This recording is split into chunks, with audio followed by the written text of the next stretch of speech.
What up?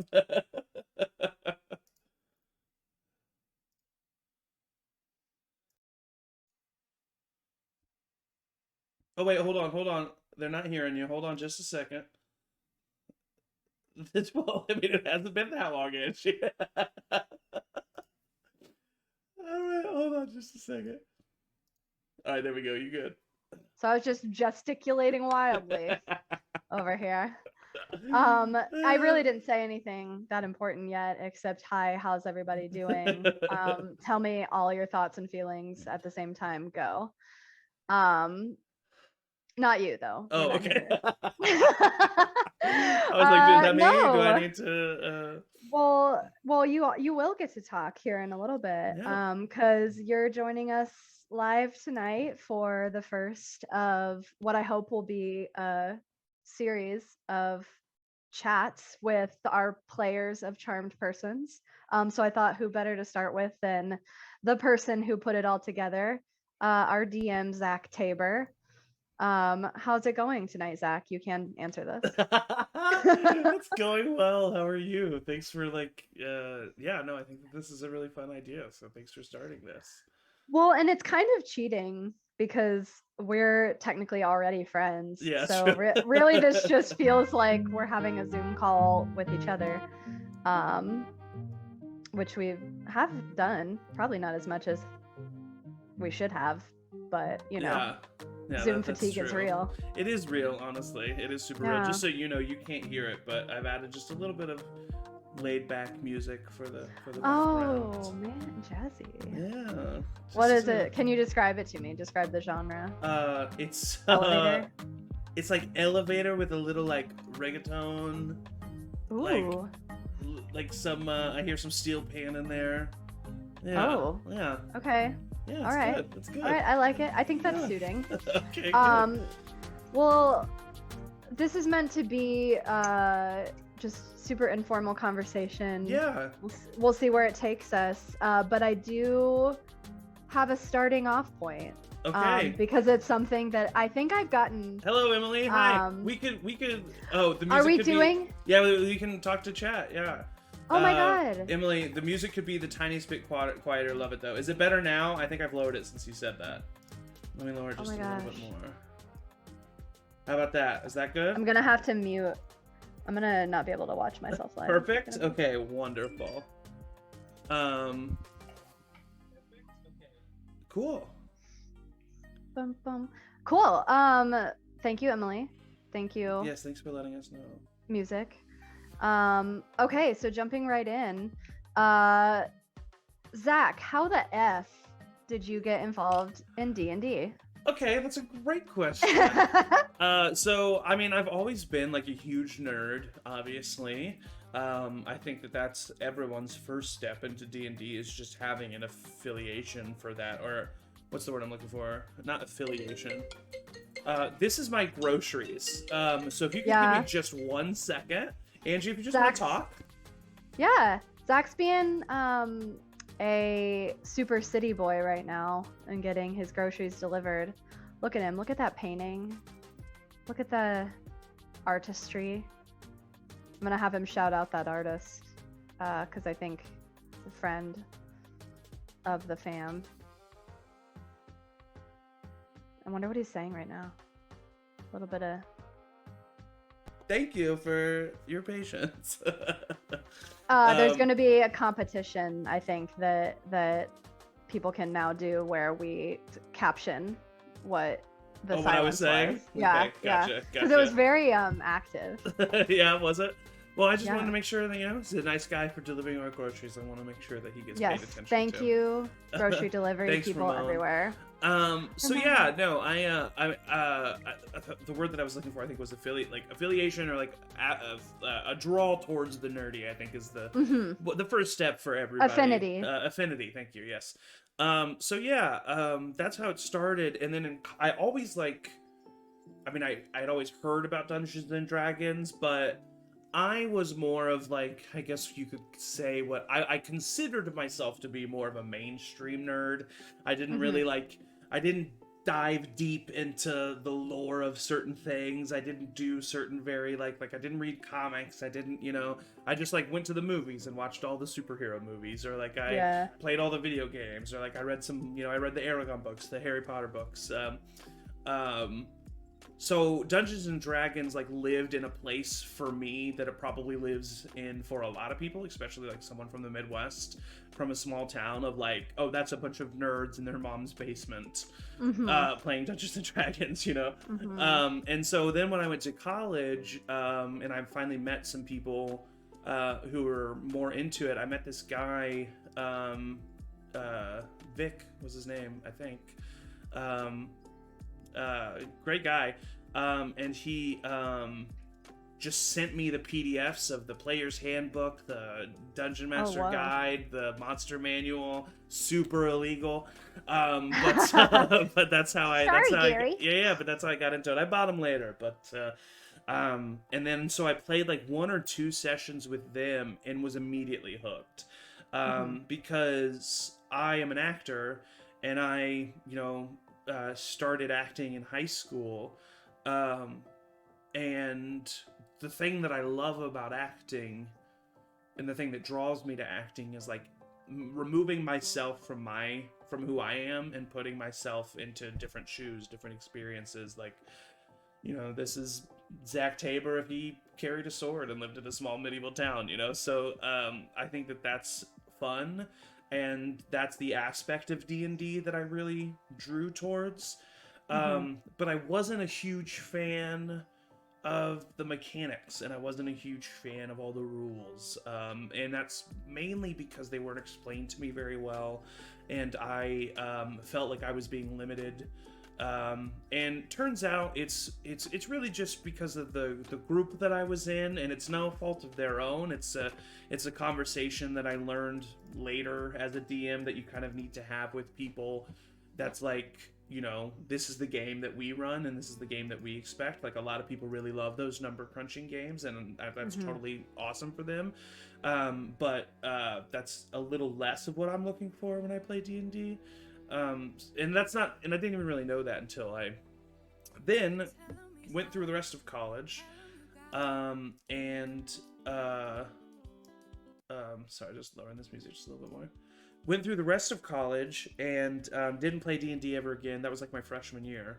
And then graduated college, moved to Chicago, and then me and Ian, who is on the stream, and a couple other of our friends decided to play some Dungeons and Dragons, and I DM'd a little one-shot with Ian and like a few other of our friends, and I really enjoyed it. But then scheduling and stuff meant that it couldn't happen again, and so it just kind of faded away yet again. And then this is a very long-winded answer to your question, but I think it's all important info. I think you're about to hit my next like through line, so this is good. Then I discovered Critical Role. And that is when I found the type of D&D game that I would always want to play and I would always want to run, which is story first, character first, telling a story with a plot that's detailed and intricate, with characters that have backgrounds and wants and needs through the medium of D&D. It's kind of how I view Critical Role, and it's kind of how I view the games that I want to play. Like, yes, for sure, we're there to have fun. We're there to just hang out with our friends.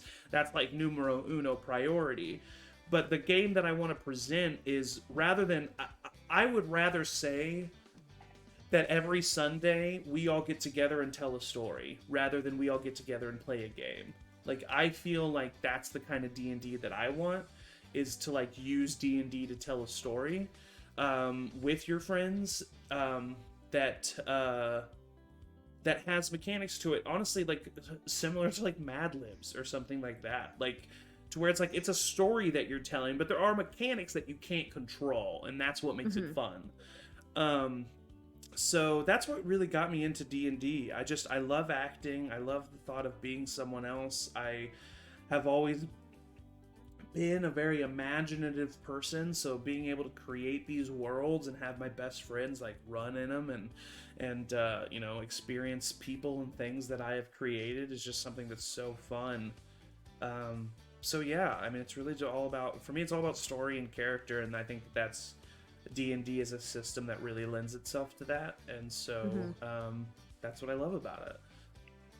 I love that you bring up the thought of D&D as a medium. Yeah. Because for anyone who doesn't know, Zach and I met in college, and I didn't know he was playing D&D.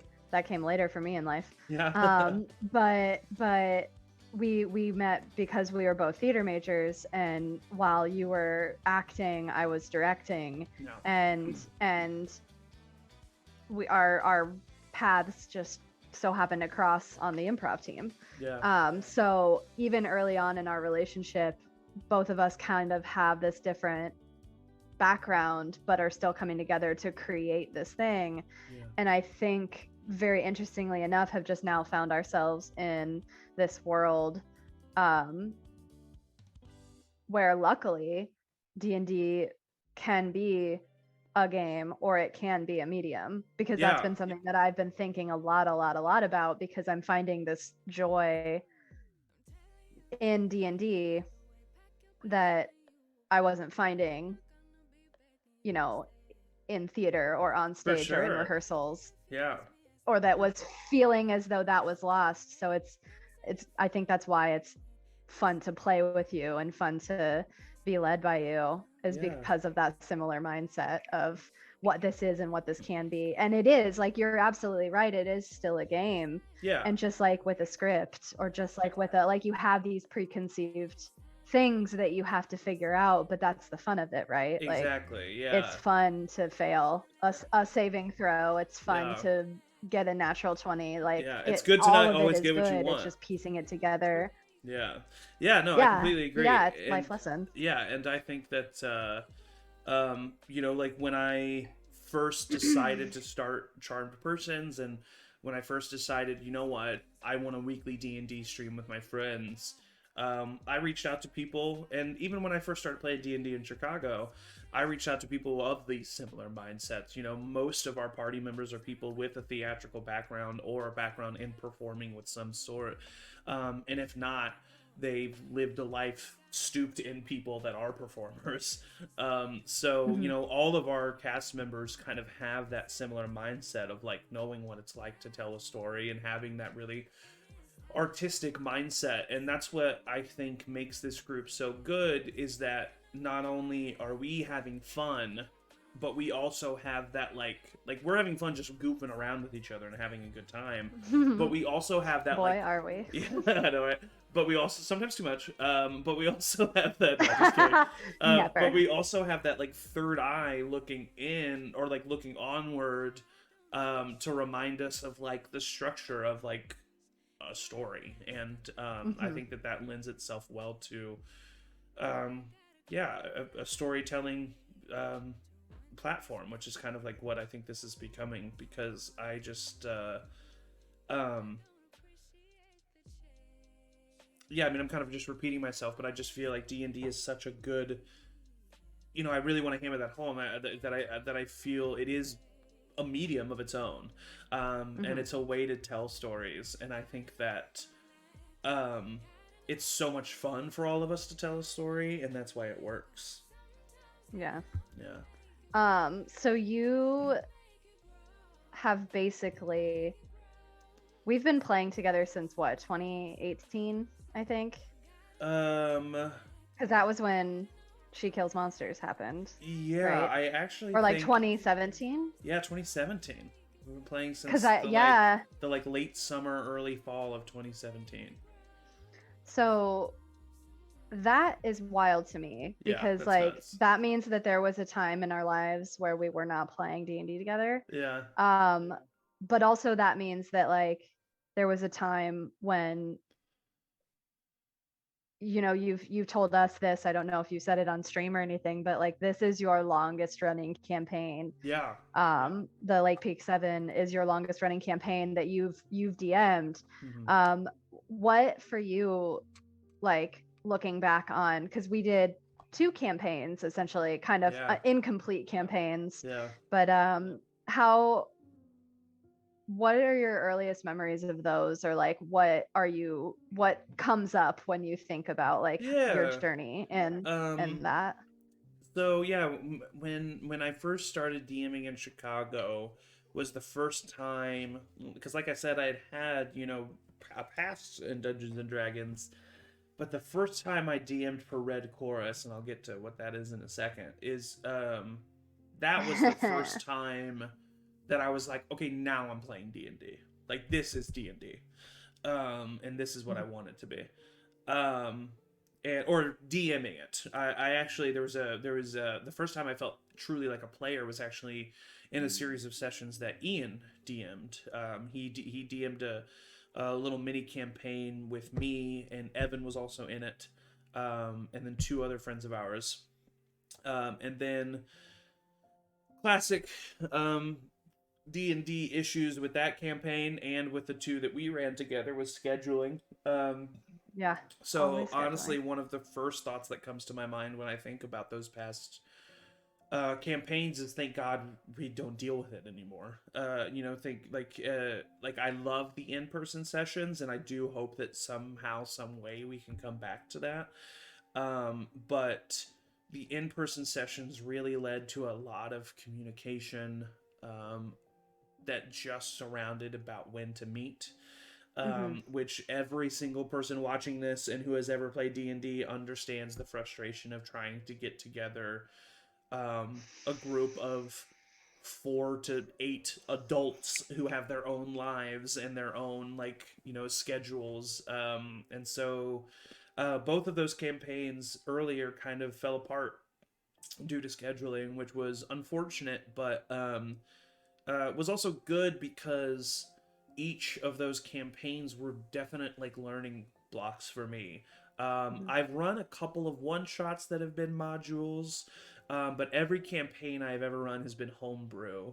I just feel like with what I want out of D&D, which is a storytelling uh, platform, that a homebrew just makes more sense with that. I want control over the past and the cities and the Mhm. it does make it, however, that does make it much more complicated, and it also not only does it make it complicated, but it makes it hard to um what's the word that I'm looking for, um it's just a big undertaking right at the very beginning, to Mhm. try to homebrew an entire world as your first session that you've ever DM'd. So Mhm. there was a lot of holes. There was a lot of holes. There was a lot of mistakes that I made. There was a lot of lessons learned. So honestly, when I think about those first 2 campaigns, I think about just kind of my shortcomings a little bit, where I could have, done things a little bit better. Um, but also, I just think of I mean, those early campaigns.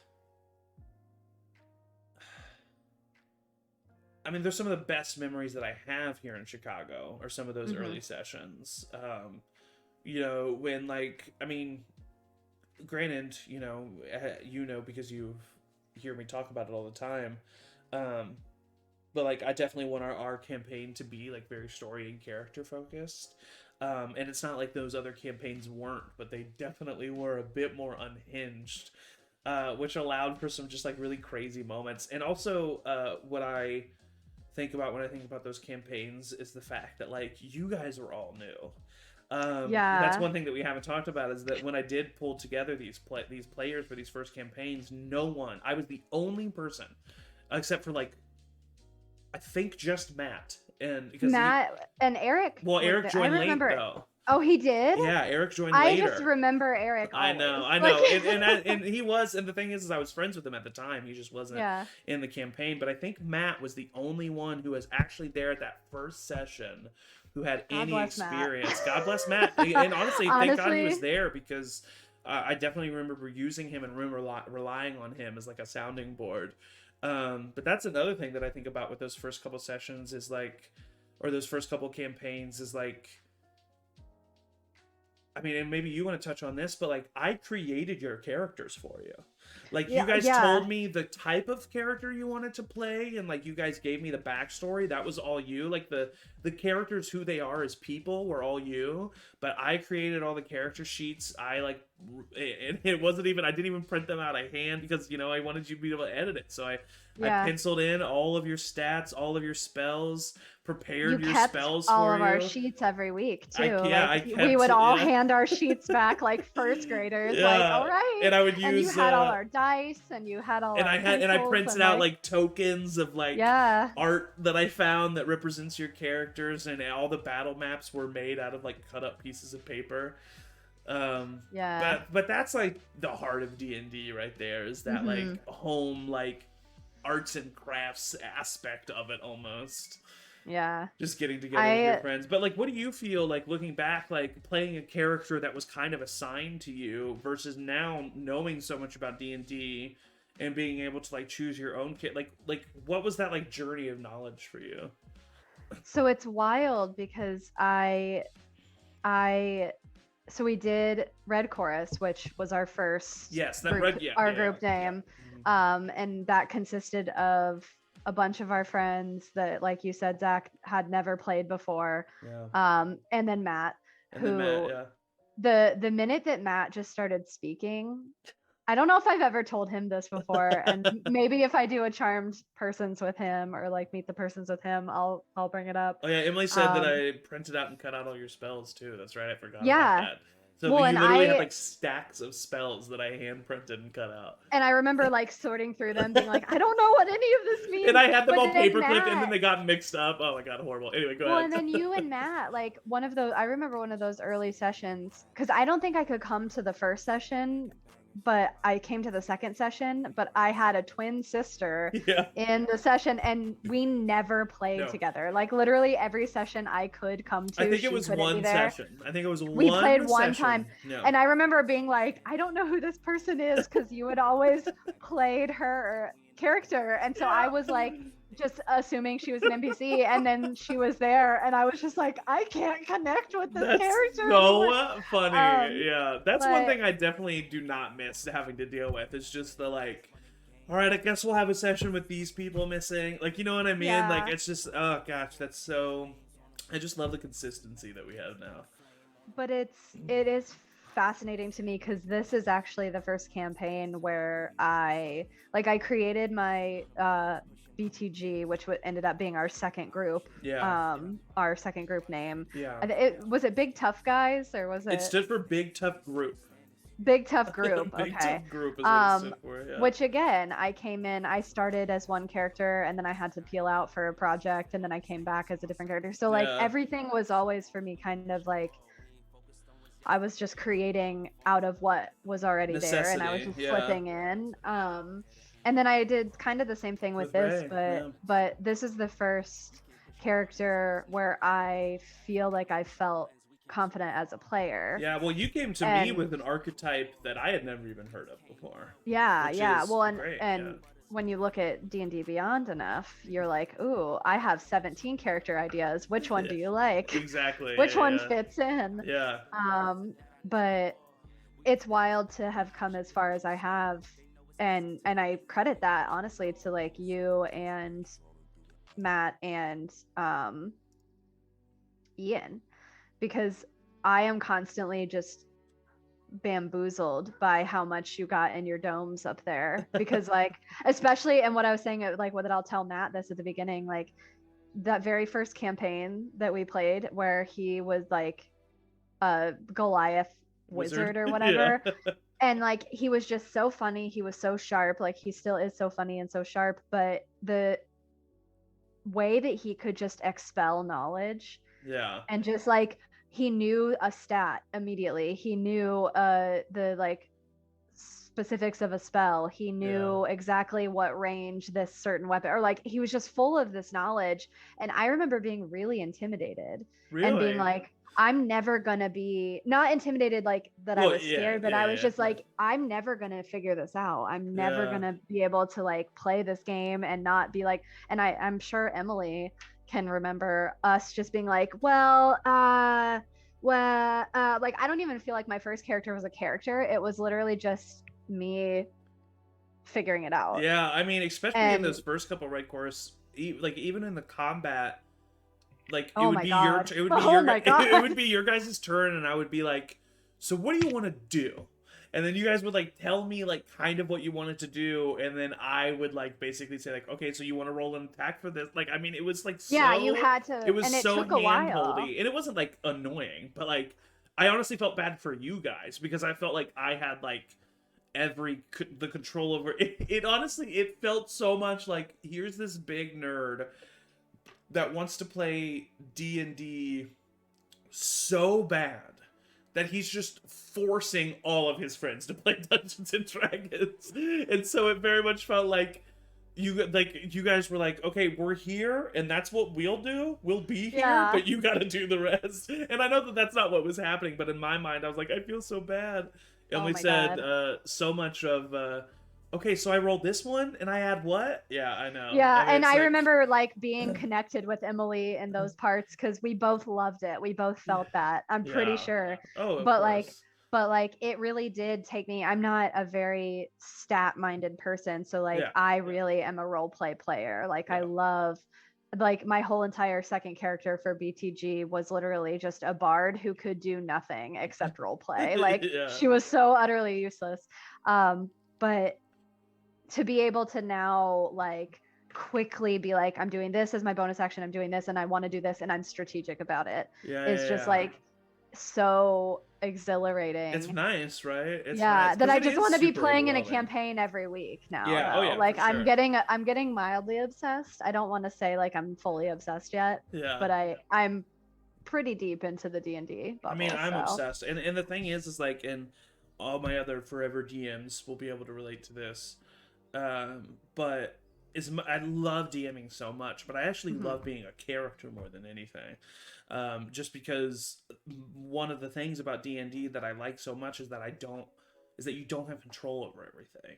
But as a Yeah. DM, I'm always so tempted to just be like, well, I'm God, so I can do whatever. Yeah. And I like not being in control, so I love being a character, and so that's why I really like that we've started these long shots and these mini campaigns, Mhm. so that I can explore being a character more, because it is so fun, like knowing your character in and out and being strategic and being like, okay, what can I add to this situation?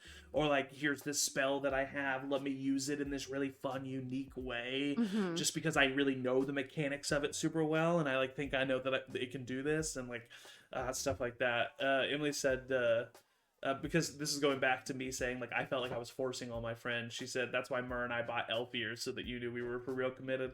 Oh my god, I forgot about those. Emily and Miranda were two of the. Emily, my fiance, was also part of this early campaign, and Miranda, our mutual very good friend, was also there. She now lives in Colorado, but she was also actually a part of one of the random one shots that we did Mm-hmm. that might still be surviving on the Twitch. That could have been a session we lost, but I was they like them, the two of them in particular, because I always viewed Emily and Miranda as these like real cool, chill people, like not nerdy, like not like hoity-toity, but just like not really like their vibe.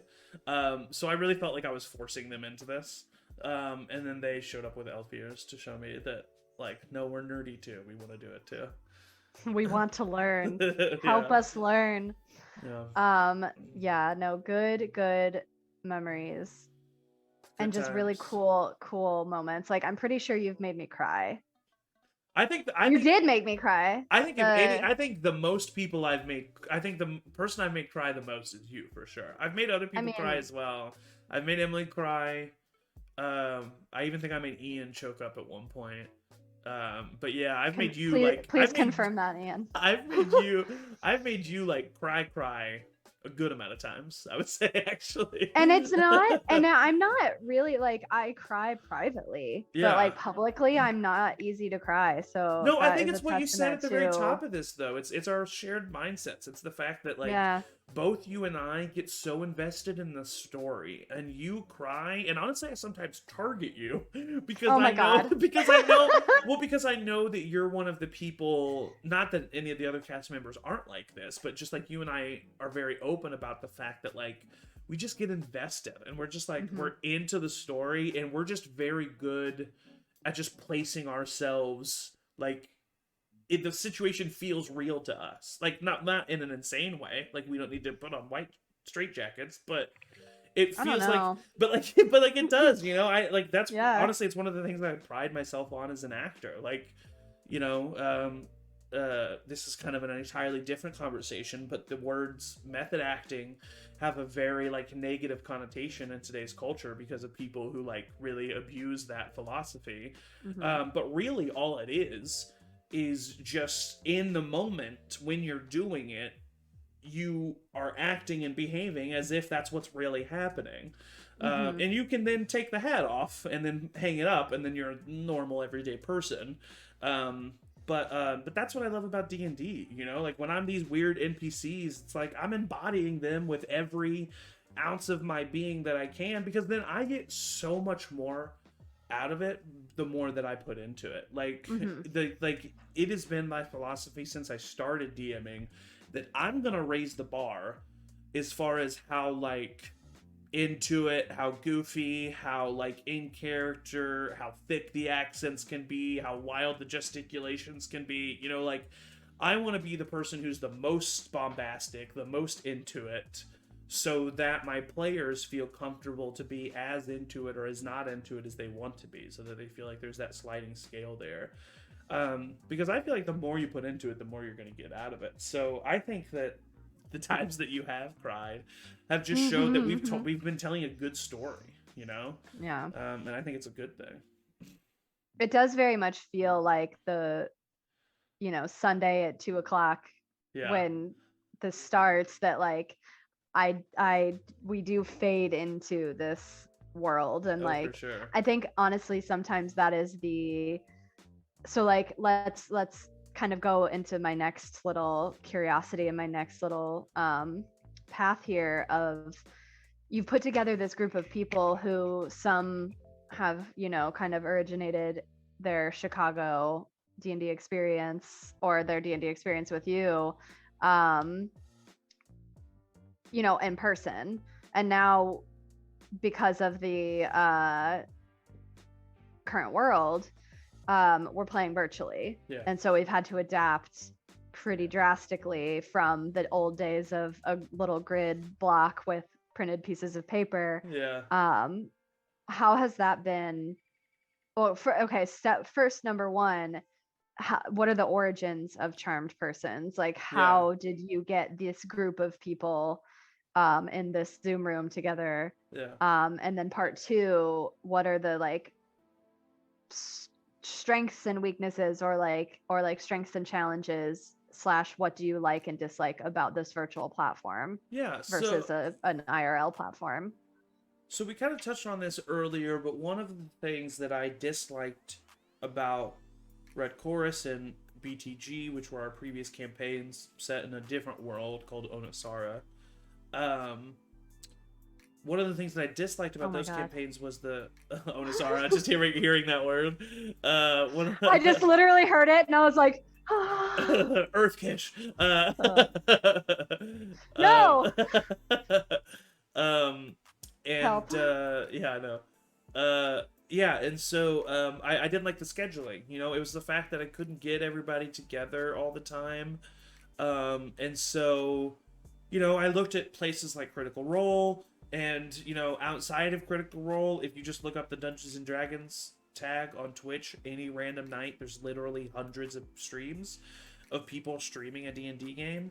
And I was like, I have the resources to do this. I just need people. And so I reached out to most of the members of, you know, Red Chorus and BTG.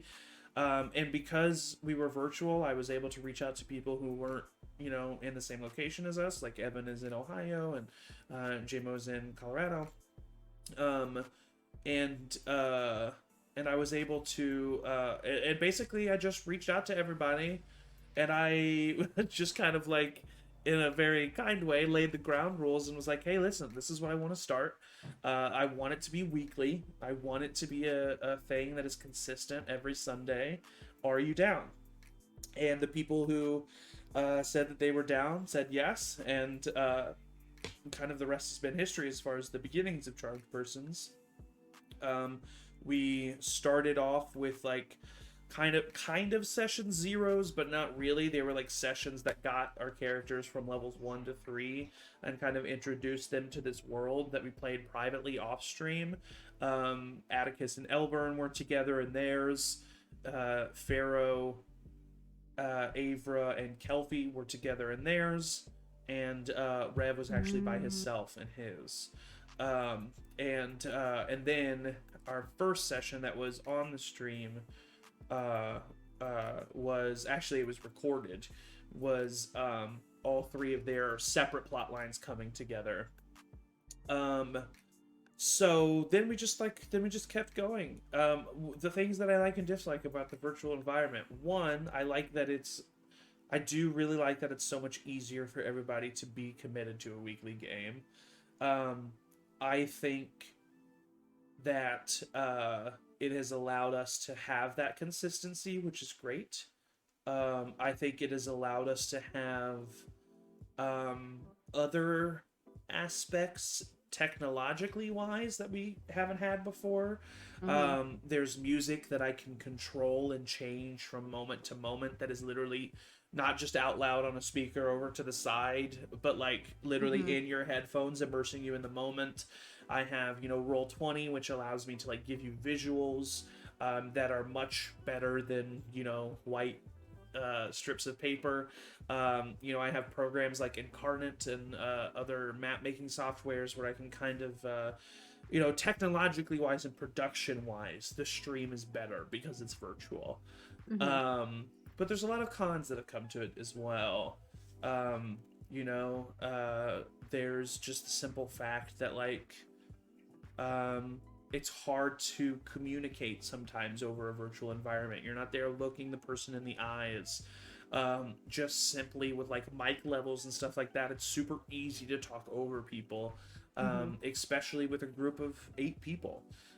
So it can be difficult to have everybody kind of like share the moment, because literally not because anyone is trying to overstep anybody, but literally just because the way the technology works, like if somebody's speaking, their headphones are like they're cut out, and it's just like mics will cut out. So it's weird. It's allowed for more consistency, and I feel more involved in this campaign than I felt in the other campaigns. And yet there's still this distance that we can't get past. I feel like all of you, not that you're not invested in your characters or invested in the story, but I feel like you would be invested 10 times more if we had that physical interaction with one another, if we were able to look at each other and see each other and laugh with one another around a table. But if we had that, then we wouldn't have the technological advances. Then we probably wouldn't have the weekly Sunday. It wouldn't be weekly.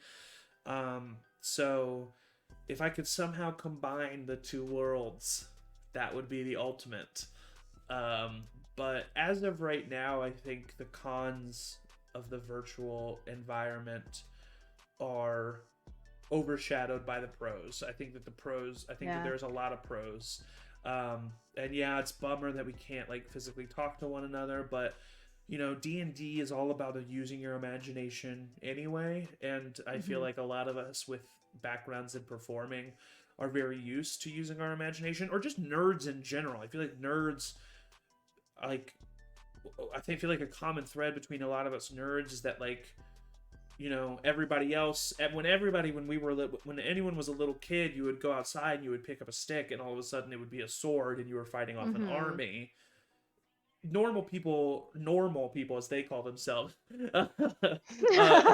grow out of that, whereas I feel like nerds just like keep that part of themselves. And so like imagination is just something that's easier for us, and so I feel like a virtual environment isn't as detrimental to a D&D campaign as it would be to maybe something else, because we're already using our imagination anyway. So now it's just like, okay, well, I'm just imagining a little bit harder, I guess. Yeah. So there's definitely some cons for sure, and I really miss everybody. But I mean, for streaming, we wouldn't be able to stream it if it was an in-person game. We just don't have that capacity. Yeah, we're not there yet. We don't have the real world cameras and the real world audio that we would need in order to do that. So one day we could fly JMO in. Yeah. Evan will probably already live in Chicago again, but yeah.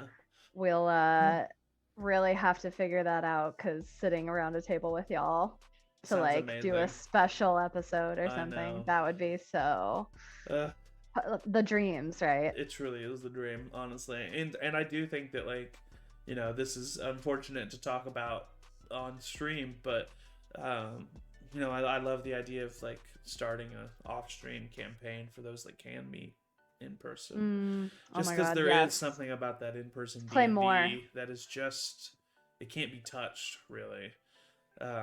Just like sitting there eating your snacks, drinking, and having a good time with your friends, and like having to move all the snacks off the game board so that you can like put the pieces together, and being able to like stand and be animated, and like, you know, like during all of our battles, I used to stand for all of our battles and like be standing and be really into it and be really describing. Like, I've had to like, I mean, Angie can attest, when we would DM in person, I would be full body describing everything that had happened, and I've had to like shrink all of my gestures to this frame that we have, you know, and everything's here in front of me and tinier. So there's definitely some stuff I miss about being in person for sure. And I think, you know, if this stream continues to grow, like, that's not out of the question for the future. But for now, I think it's going to stay virtual for a while. But that's okay too, because like I said, you know, we've all got our imagination. What do you feel like as a player? Like, what's the difference between for you?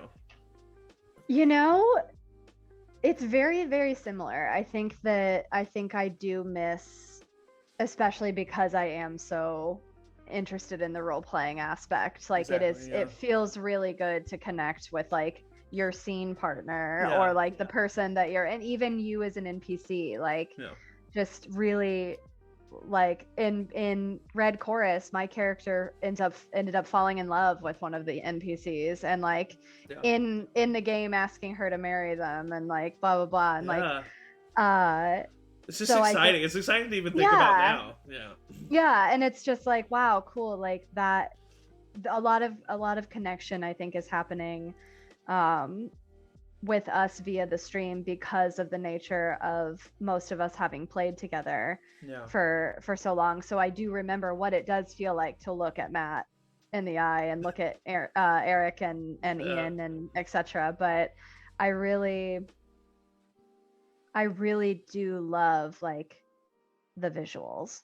And I love the maps, and I love the pictures, and I love, like, I'm such a visual person. Me too. That like it really is just trading a visual for a visual, right? For sure, so, And the stream doesn't see it. The stream doesn't see it, but I just really quickly wanted to touch on when there's not an active map up that you guys see on the stream, the players are seeing like ambient pictures and stuff of the environments that they are in. Most of them are not royalty free, which is why I do not show them on stream. But they're images to like get the characters like in the mood of what's going on. Sorry, I just want to let them know what we were talking about. And that is so helpful, because like you did a little bit of that in our early sessions in real life, where you would bring like pictures to just show descriptions, or like if there was like I'm pretty sure one time you printed out like a boat map we did it. So yeah, I think once I got past, like, the first initial sessions were really chaotic in my head on a digital platform, but I think we've all settled into it really well, of like knowing, like, it can come to a point where I know who's talking to me, even if I don't know that they're looking at me. Oh, it's like crazy. As a DM, I make the mistake all the time of just I'll just look at one of you and I'll talk to you and you'll know which one it is. Yeah. And Yeah. every time it blows me out of the mud because I'll like every time I'll like almost be like, oh, by the way, I'm looking at this person. Like I feel like I need to say that, but then the person responds, and I'm like, oh, okay, I guess you just knew that I was talking to you, which is crazy to me.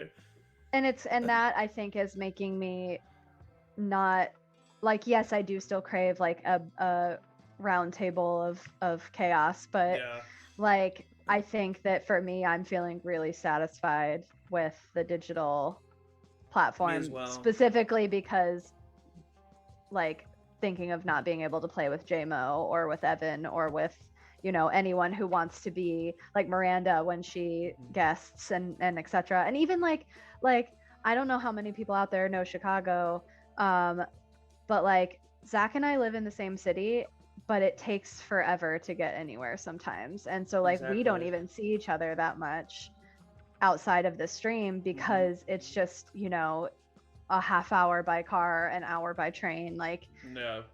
it's still even within the same city, and Eric is like way out and wherever. Oh yeah. I mean, if we were So in person, Eric probably wouldn't be able to. I mean, he lives in the suburbs, you know. yeah, I so just wanna. Sleepy Hag in the chat says, "Love the perspective of online versus in-person playing. Definitely something my party has had to navigate." For sure, yeah. I know it's something that we've been talking about, and it's difficult because there's something so amazing about that in-person ability, but in-person ability to just like connect. You just feel the energy of everybody else much easier. But like we've been saying, I think that there's a lot of technological aspects that really can kind of fill that hole in other ways. You know, by allowing like ambient noise and music to be there, and um, uh, visuals that everybody can see, and being able to have, like you just said, party members that are, you know, in other locations, and also a more consistent game. We definitely would not be able to have this consistent of a game if it wasn't virtual. So I miss the in person, but I like where we're at right now. well, in the stress of the even just the minis environment, Oh like gosh, yeah. having to like figure out, especially for like stream capability, Oh yeah. like having to figure out, because we don't have a budget for a, you know, Critical Role style set, or even a Yeah. Dimension 20 style set, No, or no, no. even a any other Yeah, set. Like yeah. we're still very We don't very have small. cameras. Like, we we have each other and our love, we have which is webcams. Like, all that's you what, need. yeah, Let's put it yeah. out there for Oh, for anybody who sure. wants to play D&D. All you need is passion, maybe the player's handbook, maybe take a look at it. I don't know your life, Yeah, yeah. who's to See, say. actually, you know, that's such a good point, and I'm so sorry to interrupt you, but I just want to say, No. me and my friend Kevin, we would play Dungeons and Dragons all the time, but it wouldn't be Dungeons and Dragons. So literally, we would just be getting high. Disclaimer. And Oh, it's legal here. it's legal in Chicago. We would just be you know, chilling, hanging out, and then I would be like, okay, you want to play Dungeons and Dragons? And he would say, okay, and then I would just be like, all right, so you're chilling in your apartment, and Oh the my lights go god. out, and all of a sudden you start hearing moans and groans from your hallway, and shuffles and like claws at your wall. What do you do? And then he would just describe what he wanted to do, and then I would just describe what would happen, and there would be no rolls, there would be no like set abilities or classes or anything like Oh that. It would my literally just god. be me saying, here's what's happening, here's who you are and what you're doing in this situation. How do you want to interact with the environment? It was like those classic like text-based Oh role-playing yeah. games, you Some real know? Oregon Trail of the Exactly. modern So age. just to go off of what Andrew was saying, truly in order to roleplay, you literally just need one other person and the want to do so, and you can Yeah. do it. Yeah. Yeah. It really is, and I think we're at an age like, yes, there are a lot of streams, there are a lot of you know, high budget, high production value Dungeons and Dragons things happening out there. Yeah. Um and it can be easy to be like, "Oh, I need this really cool set of dice to feel like a capable player." I collect dice and have a really intimate relationship with each of them. A la Laura Bailey, shout out.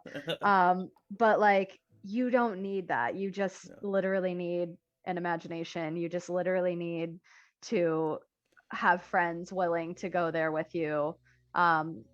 And you have to be willing to go there with them. And I think that that is like a beautiful thing that this little group has created. Yeah, I And that completely you have agree. kind of brought us together to create that, because honestly, like, without you, I wouldn't be doing this. And like, Well, I mean, without, I appreciate you saying that, but I mean, it's like, I don't know about that. You know, I think you might just not have been doing it as soon as you have. I think I just kind of maybe, yeah. I think I maybe just nabbed you from any potential But other. I think, okay, so the reason, just quickly, the reason I got into it was because I was directing a play that was, about it, Yeah, and I wanted to know more about like the mechanics of that. And so I knew you had played, and you were like, hey, let me do this like test thing. yeah. But I think that it could have easily just been anyone who knew anything Hmm. about it, and I would have just been like, okay, cool, and then the show was over and then it was done. But like, Yeah. it's because of what you set up and what you created, I like it does, like, take the compliment. Thank you. That there's a reason this has continued for what, 5-6 years. Yeah, And so I think that's that is a crazy. testament Wow. to your talent and to like your ideas of this, and kind of what, like, you're, like you said, you get what you put into it. And I Yeah. think that you have put a lot into it, and it makes other people want to put a lot into it as well. Well, I appreciate that. I definitely think that you know, um especially nowadays with some of the content that is put out in the world and how critical some people can be about everything, um I just feel like one of the most important things we can do as humans is the reason why I want to be an actress, to tell stories. Hmm. I feel like stories are like what, that's how we share culture. It's how we explain morals. It's how we like pass down philosophy and ideals. You know, it's how we have a society, and it's what makes us different than, you know, the primates that are out there. It's the fact that we tell stories and we have imagination. You know, I think that's really what the key ingredient to why we are different is. And so I've just found the medium of D&D to do that through, and that's the medium that I've really enjoyed doing it. And so I hope that we just continue to tell stories, and that's my only goal, is to just tell stories and do it with my friends and have a good time. And if that means that it's brought people to D&D and it's brought people to, you know, any of this, then that's great. You know, it's an awesome side effect. All right, so my final question for you, and this might be Yes. the hardest one out of all of them. Oh I don't no. know, you may know it, you may spend hours thinking about it, I don't I know, think I've I know never where you're going asked. with this. Maybe you do, maybe you don't. um Can I I guess? re- yeah, actually, yes. Oh no, no, I feel because No, yeah, immediately I it feel was like like, I know no. the confidence immediately went away. I feel like you're gonna ask me, based off my life and who I am as a person, what would my class Shut in the D&D be? fuck up. How are you like this? How are you like this? So no, actually, so it is a class question, but Uh-huh. it's not about based on who you are. It's Okay. what would you want to be? Emily says she knows too, and honestly, Emily, prove it. That's all I gotta say. Oh, can't marry him if you don't know. um, Yeah, so basically like if you had to pick and had to live as that class and develop as that class, so if which I one would was you like, want? so if I was put into a medieval high fantasy world right now, and I Mm-hmm. got to choose which class I would be. Yeah.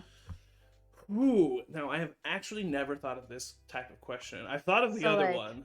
Um, I I mean, would. you can also answer that too, but Um, no, it's okay. I want to answer this one. I would say, okay.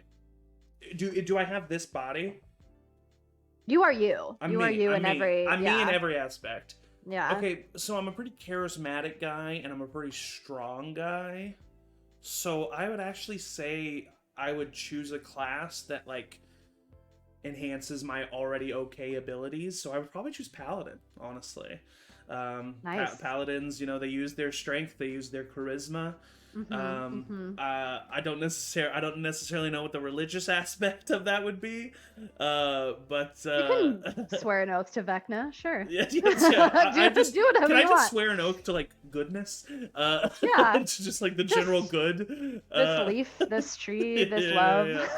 yeah. But yeah, I think I would be some kind of like maybe like some kind of like nature paladin, like oath of the. I would be an oath of the ancients paladin. That is what I would be. And for Ooh, those of you who don't know, okay. Oath of the Ancients is basically like a druid paladin. Like they have like very like natural tendencies, like of the earth type spells and stuff. Nice. Because I really feel like the number one plague on this planet is sentient beings. So I would probably just Just try to real protect. human villains. Human Yes. villains. So anyone with a thought process, I would be against. But I love the plants. So No, yeah. no, I think that's no. In all honesty, though, I think that I think I would choose a paladin because and probably Oath of the Ancients because yeah, I just Beautiful. like of the earth, really like chill, cool, a paladin that like smokes a joint or two, Yeah, you if he definitely wants. would be like living on a weed farm for For sure. sure. Like your own growing weed Yeah, farm. yeah, yeah, yeah. Okay, now I have to know what would you be though? Like If you. so, I'm a very, and this is good for paladin as well. I'm a very undexterous person. Um, Honestly, the way that I've lived my life, if I were to be a class of D&D, like in this modern time, I would say that I am a bard. I would say that I'm a bard.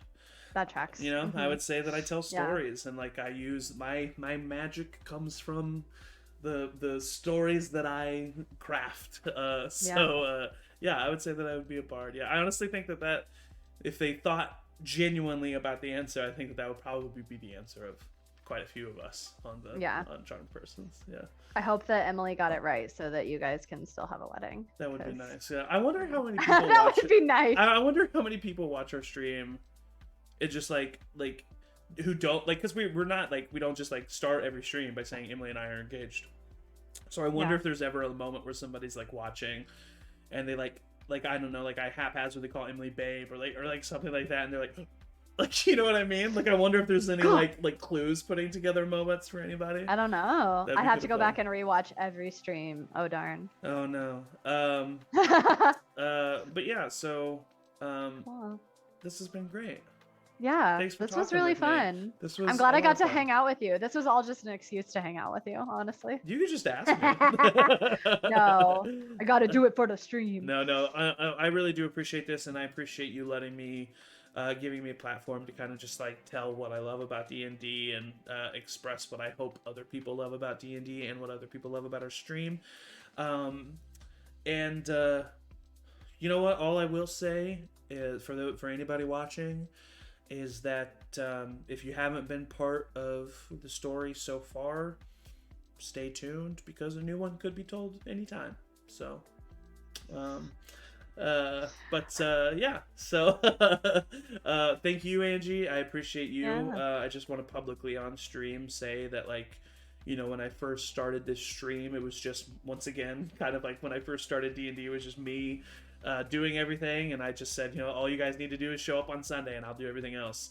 And so having you kind of like jump in on the social media aspect, Angie runs our social media if you don't know, and also just like helping me come up with content and stuff, and coercing the others. Now everybody's getting more involved, and so thank you, and I'm really excited, and I hope our viewers are excited because we got a lot more Charmed Persons content coming out for you. So, Oh yeah. so thanks, Angie. I Well, appreciate thank you. And thank you out there. it. You, I'm gonna look right into the camera. Stay tuned. Like Zach said, we're gonna have more content coming for you. I might be on this side talking to more of the Charmed Persons, or it could be Zach, or it could be whoever. We don't know. We don't Yeah. plan these things. I don't even know who Zach is, honestly. But keep in tune with our social medias. We are at Charmed Persons on Facebook, Instagram, and Twitter. And we'll be here. We'll be doing it. We'll be Cool. nerding out. As always. Uh, should we say bye?